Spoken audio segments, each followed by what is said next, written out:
कृष्ण दोस्तों, स्वागत है आपका आपके अपने YouTube चैनल अथर्व टीवी में। फ्रेंड्स, आज हम पढ़ेंगे प्रेजेंट परफेक्ट कॉन्टिन्यूअस टेंस के इंट्रोगेटिव नेगेटिव सेंटेंस के बारे में।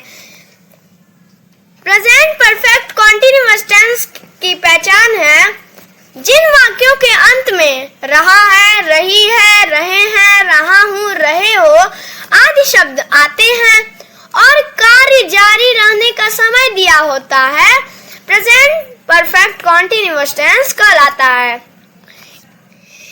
इसके बनाने के कुछ नियम होते हैं, आइए जानते हैं। इसका पहला नियम है, जब वाक्य की शुरुआत क्या शब्द से हो तो सबसे पहले सहायक क्रिया हैज या हैव, फिर सब्जेक्ट जिसे हम कर्ता कहते हैं लिखेंगे, फिर नॉट लिखेंगे, फिर बीन लिखेंगे। इसका दूसरा नियम है एक्शन जिसे हम मुख्य क्रिया कहते हैं में आईएनजी लगाते हैं। इसका तीसरा नियम है निश्चित समय के लिए सिंस और अनिश्चित समय के लिए फॉर का प्रयोग करते हैं। इसका मेथड है हैज या हैव अकॉर्डिंग टू एक वचन बहुवचन, फिर सब्जेक्ट लिखेंगे, फिर नॉट लिखेंगे, फिर बीन लिखेंगे, फिर एक्शन में आईएनजी जोड़ देंगे, फिर सिंस या फॉर लिखेंगे अकॉर्डिंग टू निश्चित समय, अनिश्चित समय, फिर टाइम लिखेंगे। इसका पहला एग्जाम्पल है, क्या धोबी सुबह से कपड़े नहीं धो रहा है?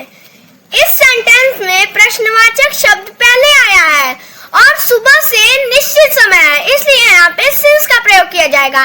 इसलिए इसका पूरा ट्रांसलेशन होगा, Has the washerman not been washing the clothes since morning?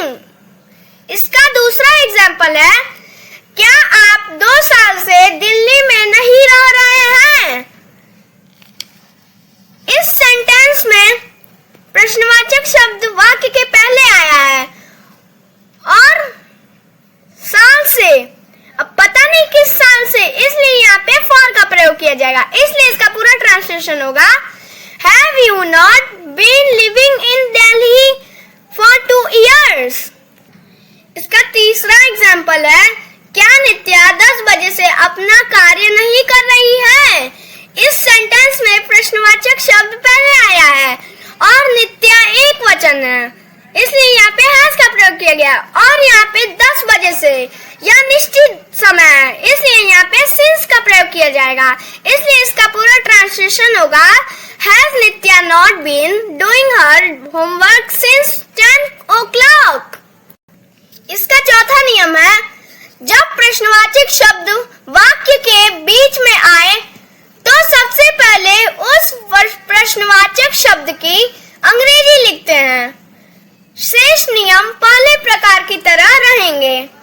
इसका मेथड है प्रश्नवाचक शब्द, फिर हैज या हैव अकॉर्डिंग टू एक वचन बहुवचन, फिर सब्जेक्ट लिखेंगे, फिर नॉट लिखेंगे, फिर बीन लिखेंगे, फिर एक्शन में आईएनजी जोड़ देंगे, फिर सिंस या फॉर लिखेंगे अकॉर्डिंग टू एक वचन बहुवचन, फिर टाइम लिखेंगे।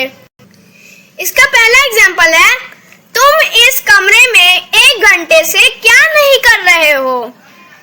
इस सेंटेंस में तुम बहुवचन है, इसलिए यहाँ पे हैव का प्रयोग किया जाएगा और इस सेंटेंस में प्रश्नवाचक शब्द बीच में है, इसलिए यहाँ पे प्रश्नवाचक उसकी अंग्रेजी हम पहले लिखेंगे और 1 घंटे से, अब पता नहीं कौन से 1 घंटे से, इसलिए यहाँ पे फॉर का प्रयोग किया जाएगा। इसलिए इसका पूरा ट्रांसलेशन होगा, What have you not been doing this in this room for 1 hour?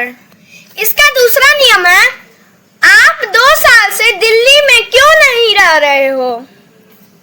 इस सेंटेंस में आप